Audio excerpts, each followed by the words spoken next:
well. But when we feel over our flesh into submission, fasting is an appropriate response when we're mourning over our sinful disobedience and humbling ourselves before God. So when we fast, we reflect on the wrong, the areas that in my life that I need to turn to God to, indicating our desire to be forgiven, and then return to Him. All of that in the fast. Dang, I messed up. Man, I need to get this to God. Man, God, forgive me. I'm turning to you. That's what fasting shocks your flesh into doing. Okay?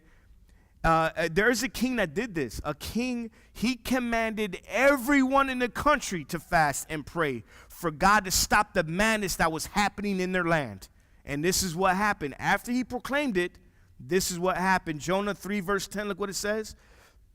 When God saw what they did, they were praying and fasting, and how they turned away from the evil ways, he relented. That means he stopped and did not bring on them the destruction he had threatened. They fasted and needed help to turn away from their sin and all the things that were messing up their land, and God just removed it. Right? I even heard a story, I think in Iowa, back in, I think it was in the 20s, where there was a major drought, okay? And I think it was the mayor in a certain city, Iowa, what he did was he crops and we don't have this drought and it doesn't affect our economy. They fasted for one day, the whole city for one day. And they said after that fast, there's never been a drought. There's never been crops that had produced their fruit ever since that day. And they only did it for one day. I know there's countries that practice fasting as a whole country, and they're blessed, financially blessed. Their economy's blessed. Their land is blessed. Number 6, I'm gonna give you another one. To seek God's power for victory. Okay, to look for His power for victory. Fasting intensifies our prayers, and which a lot of times is required when we're fighting spiritually and when we're fighting a battle. Okay, and you want that little extra push, and sometimes we need the power, we need victory. Like, dang, man, I recognize this is my problem. I just don't got enough power to overcome it. Man, I know this is messing me up, and I want to stop. Maybe I need a fast to just to punch that thing so it could be dead once and for all.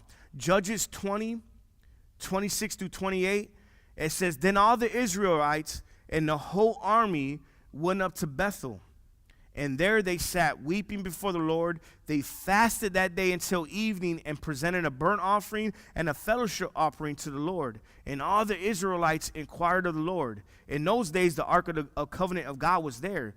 And Phinehas, the son of Eleazar, the son of Aaron, ministering before it, they asked, shall we go up again to fight against the Benjamites, our fellow Israelites, or not?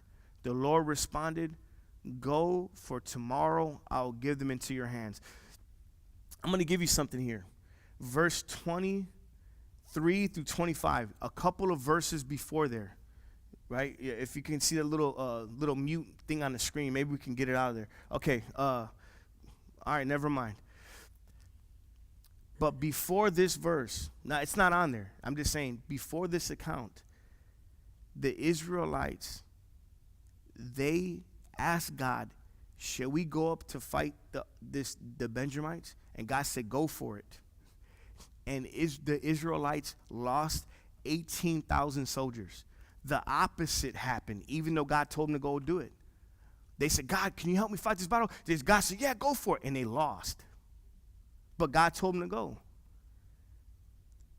And I'm like, dang, that's crazy. And then they asked the second time, right? They asked God, and this time they did it with fasting. And when we face overwhelming odds to defeat, or we're facing intimidating adversity, fasting and praying for God's power is often required. I perish. You know what she's really saying? If